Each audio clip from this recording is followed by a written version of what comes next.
Bonjour tout le monde, mardi 6 juillet 2021. Faire suite à ma vidéo que j'ai faite au mois d'août en 2020. Bien des choses que j'ai dites cette journée-là se sont avérées exactes et très exactes. Maintenant, nous sommes rendus à la vaccination de masse. Dépêchons-nous à vacciner, vite, vite, vite. Nous allons avoir jeudi, le 8 juillet 2021, une conférence de presse de Christian Dubé. Tant qu'à moi, j'appellerais juste l'entubé.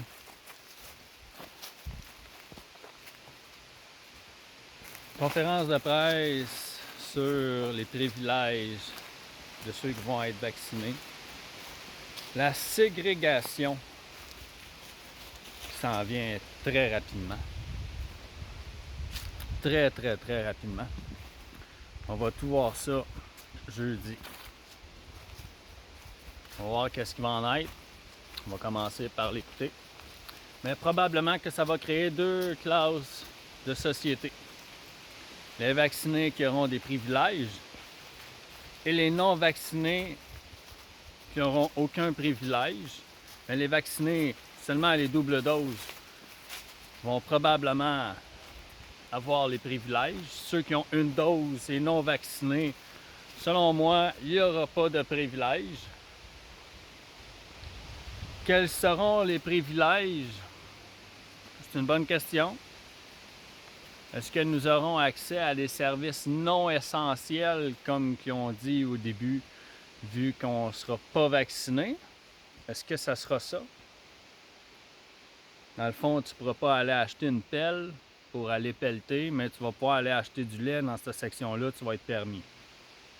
Bon, je pousse peut-être la note, mais on ne sait pas qu'est-ce qui va arriver, on n'a aucune idée. Je donne mon opinion. C'est un exemple que je donnais, là. Probablement ce ne sera pas ça, ça va peut-être être autre chose. Ça peut-tu jouer dans ces alentours-là? On ne le sait pas non plus. On va en savoir à partir de jeudi. On va avoir un petit prémisse. Mais progressivement, au fil du temps, il va nous rester quoi, 2 mois avant la rentrée des classes. Avec le retour de la grippe saisonnale, tranquillement pas vite à ce temps-là. Si on se fie à l'année passée, on a eu un retour de tests qui a monté en flèche. Probablement que ça va revenir ça aussi, hein, comme à toute saison normale de la grippe. Probablement que ça va être le virus Delta de l'Inde. Il parle aussi maintenant d'un autre virus, le lambda, quelque chose du genre, qui a été détecté en décembre 2020 à Pérou. Ils disent que cette mutation-là serait résistant au vaccin, puis on voit dans une annonce là, faite par une personne politique, go, go, go, vite, vacciner au plus vite, mais le virus mutant serait résistant au vaccin. Bon, chaque chose en son temps. On va voir qu'est-ce qui va en découler, mais encore une fois, c'est une façon de maintenir les personnes dans la peur, dans la quiétude, sur le guet d'une éventualité, probablement, parce que maintenant, aujourd'hui même, avec les nombres de cas par jour sur 8,5 millions d'habitants, il n'y en a plus d'état d'urgence sanitaire, c'est terminé. Bon. Ça devrait en fait être terminé. On se le cachera pas, ça devrait être ça. En fait, Ils vont probablement essayer de la perdurer jusqu'à l'automne pour recommencer de plus belle avec les tests. Parce que s'ils enlèvent l'état des mesures d'urgence sanitaire, ben plus de vaccination, plus de dépistage, la prévention, plus besoin de faire, les masques tombent, tout tombe en fait. Ils n'ont plus d'affaires à faire quoi que ce soit sur ça. Fait que là, ils nous préparent la 4e vague. Ce qui s'en vient à l'automne, ça sera pas drôle, comme je vous parlais de la ségrégation. Ben, ça va être de créer 2 classes parmi la société.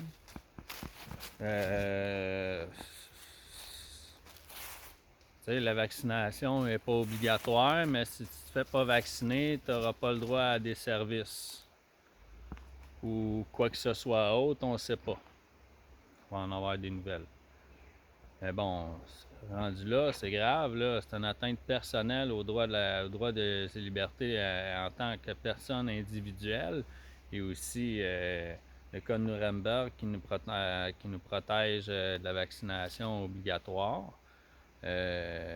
Écoute, ce qu'ils font réellement, c'est de contourner les lois par en arrière pour nous baiser ça dans le cul en nous forçant, en nous intimidant aussi que si on ne se fait pas vacciner, on n'aura pas accès à ça. Ça fait pas mal partie du jeu là, de garder le monde dans la crainte. Puis là, ben, le monde se font vacciner parce qu'ils veulent avoir la paix, puis ils veulent arrêter de porter le masque. Mais en fait, c'est assez clair que même si on a une 4e vague, les masques vont être obligatoires pareil, même pour ceux qui ont double dose, là, ça ne sera pas fini, là, le masque. Et surtout que les études ont conclu que, les études scientifiques, je parle bien pour le masque, ont conclu que le masque ne servait foutrement à rien, à part que de transporter les germes et les bactéries et virus d'un point A à un point B. À chaque place d'où c'est que tu vas, ben, tu transportes. Fait que ça colle là, puis tu transportes d'un bord à l'autre, tu as ça dans tes poches, puis tout.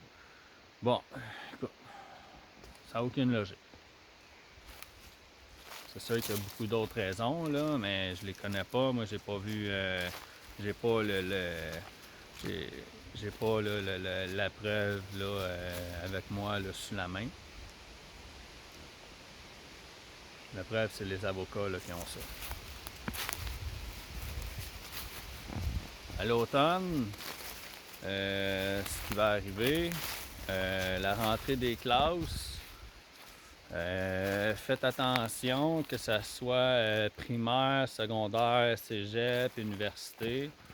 Ils vont inciter le monde à être vacciné pour rentrer à l'école, pour aller recevoir la scolarisation. On va voir qu'est-ce qui va s'en suivre. Probablement qu'il y a du monde qui vont être résistants face à ça, ce qui ne serait pas une mauvaise chose. Imaginez-vous là, la pagaille que ça va faire à l'automne, obliger le monde à être vacciné, puis mettre des plans de vaccination dans les écoles secondaires, universités, cégep, pour inciter le monde à se faire vacciner, ou probablement qu'ils n'auront peut-être pas le droit d'avoir accès à l'école pour ces raisons-là. Fait qu'encore une fois, c'est une tentative d'intimidation grave envers la personne, surtout quand on sait que le risque de mortalité de la COVID est très, très, très, très, très, très mince. Quand on regarde aujourd'hui, la mortalité partout dans le monde est environ de 0,040%. C'est très, très peu. On va dire aussi qu'en ce moment, ce que je peux vous affirmer, c'est que le variant Delta, aujourd'hui, les personnes qui sont vaccinées, le taux de mortalité est de 0,026% exactement. Et chez les non-vaccinés, le taux de mortalité est de 0,08%. On voit bien la différence là, entre les deux. Je pense que j'ai dit 0,024, mais en fait, c'est 0,24%.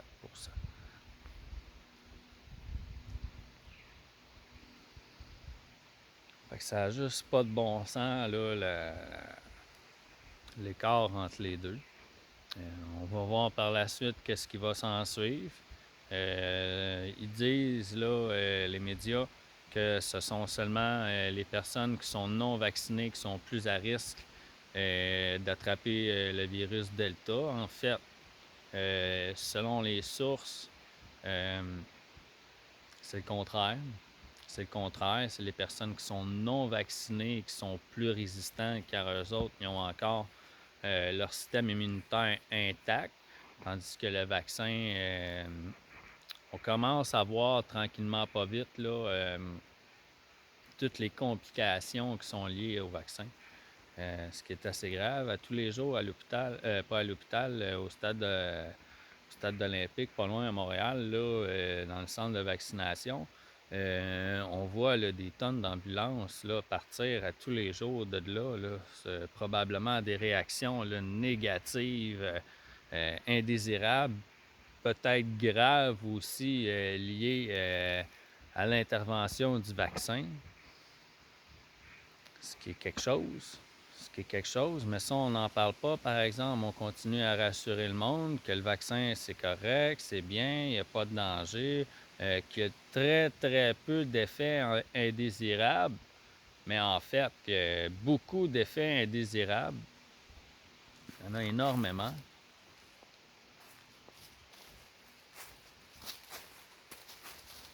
Nous verrons par la suite là, qu'est-ce qui va arriver. Prochainement, je ferai une mise à jour là, suite à ça.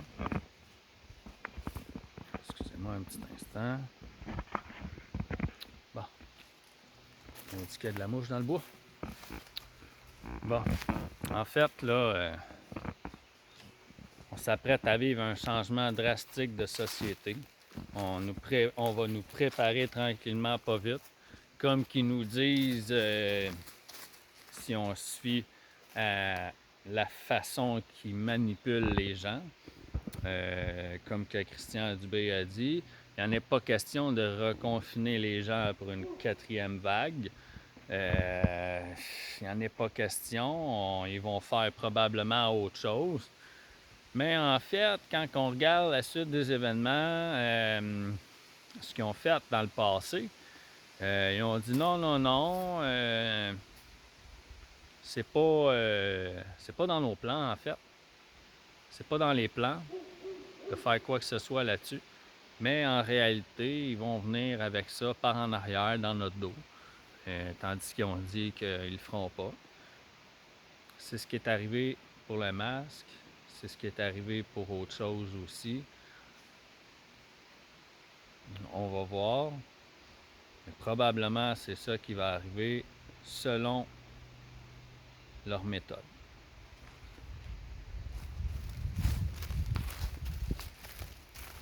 Le plan jusqu'au mois de septembre est ça, est de vacciner tout le monde avant la rentrée. Selon là, les papiers que j'ai reçus, probablement que l'armée commencerait à rentrer en action avec tout ça. Probablement que ça va éclater puis qu'ils savent déjà qu'est-ce qui va arriver ou à peu près. Parce qu'on l'a bien vu, leur façon de manipuler les gens. C'est incroyable comment est-ce qu'ils ont réussi leur jeu avec tous les messages subliminaux qu'ils ont passés. Écoute, c'est extrême, j'en reviens pas. Ça, c'est un autre sujet qu'on abordera peut-être un autre jour. Parce que les messages subliminaux, c'est très complexe. Ça prend quelques études pour être capable de les remarquer, de les comprendre, et de les analyser aussi. Parce qu'il y a une gesticulation aussi à tout ça, la façon que la personne va bouger ses mains, les réactions. Tout peut rentrer en ligne de compte. Il faut faire bien attention là, au message subliminal, mais c'est assez complexe là, à analyser pour les personnes qui sont habituées. Ils le voient là, tout de suite, là, très, très rapidement.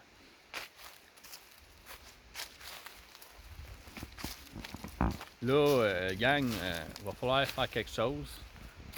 Pour la suite, ça ne peut pas continuer de même ainsi, continuer à perdre nos droits et libertés pour un sentiment de fausse sécurité, abandonner notre liberté pour un sentiment de fausse sécurité. C'est contre mes valeurs, c'est contre les valeurs de, de la vie elle-même. Tout le monde devrait avoir un libre choix, sans conséquence, justement parce qu'on doit apprendre à vivre avec le virus. Alors, s'il faut apprendre à vivre avec le virus, bien, autant s'immuniser collectivement et apprendre des suppléments pour aider notre système immunitaire, ce qui est très important. Puis en fait, je parle de vitamines. On m'étaler sur un sujet bien précis. Enfin bref, très bref. Que fait le gouvernement ou qu'a-t-il fait le gouvernement pour donner aux gens les outils nécessaires pour se protéger, augmenter leur système immunitaire, pour se protéger face au COVID-19, en fait? Qu'est-ce qu'ils ont fait? Des campagnes de sensibilisation pour dire prenez telle vitamine pour vous aider à booster votre système immunitaire pour attraper la COVID moins grave, en fait. Comme qu'il y a des médicaments, des traitements qui sont prescrits ailleurs dans le monde, mais pas ici, puis qui sont capables de guérir les patients assez rapidement, là, puis même en prévention, les médicaments sont sans danger. Ça n'a juste aucun sens. Ils n'ont fait aucune campagne de sensibilisation. Aucune. C'est incroyable. C'est incroyable. Je ne peux pas croire que le gouvernement a fait ça. N'a jamais dit au peuple comment s'aider à renforcer leur système immunitaire pour se booster, pour ne pas avoir la COVID trop grave. Mais au lieu de ça, on a enlevé la vitamine D, la CHSLD, puis tout ça. Pourtant, vitamine D et C, c'est des vitamines qui t'aident. C'est des vitamines qui aident ton système immunitaire à se renforcer, à se booster.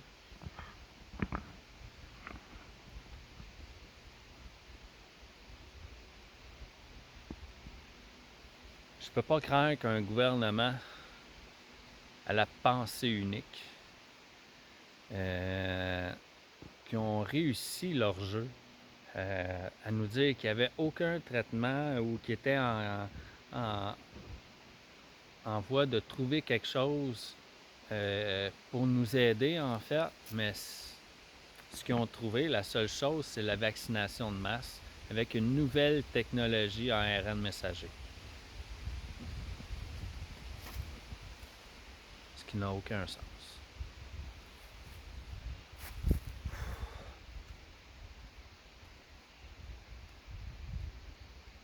Fait que là, les codes QR bientôt vont sortir.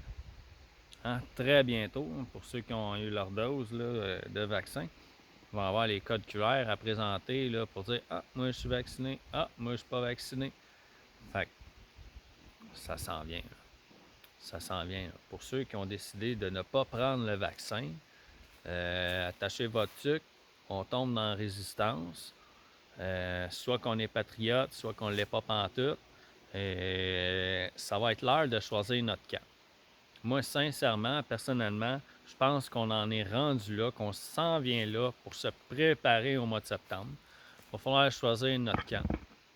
Peu importe que tu veux te faire vacciner ou pas, il y a un camp à choisir. C'est le gouvernement qui est totalitaire puis qui ne laisse pas place à une discussion, un débat ou quelconque comme qu'il y a partout ailleurs dans le monde. Quand on regarde dans les médias, partout dans le monde, il y a des débats publics, partout, c'est incroyable. Ici, il n'y en a pas un. On n'a pas entendu un foutu débat. Fait que les gens, je vous avertis, ça va être l'heure des choix difficiles. C'est une transition qui commence aujourd'hui. C'est selon mon avis ce que j'ai évalué, ce que j'ai classé parmi ce qui était les autres choses. Moi, c'est vraiment mon opinion personnelle.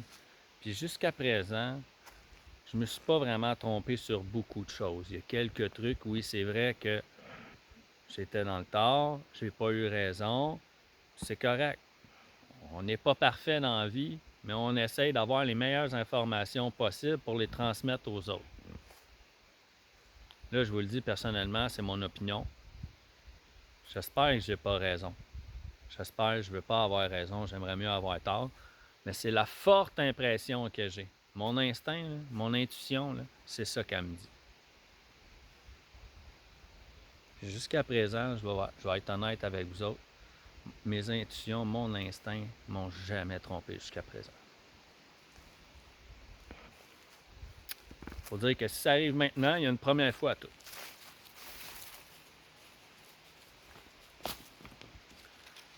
Maintenant, comme je vous dis, on a un petit choix à faire, un petit grand choix, excusez-moi.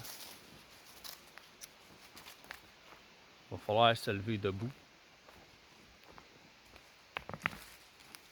pour nos enfants, pour nous, pour nos droits et libertés, pour ce que nos pères fondateurs ont bâti pour nous ici, pour qu'on ait le droit à la liberté, à la vie, au choix. C'est ce que je souhaite.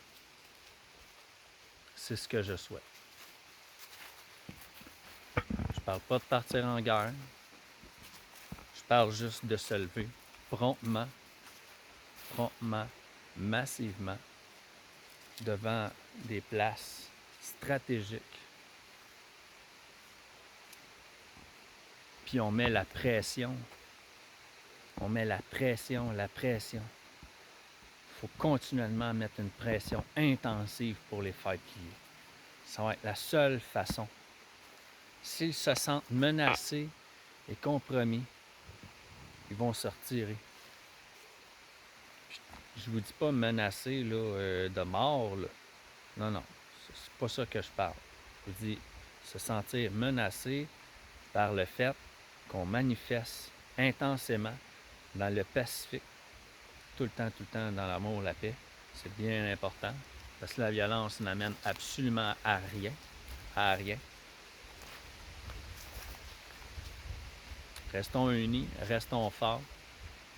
Et ce qu'il faudrait réellement, c'est se rassembler à tous les jours. Et ne pas lâcher le morceau. Des centaines de milliers de personnes à tous les jours qui défilent dans les rues, à des points stratégiques. Il faut faire plier le gouvernement pour arrêter l'état d'urgence sanitaire. Ça fait.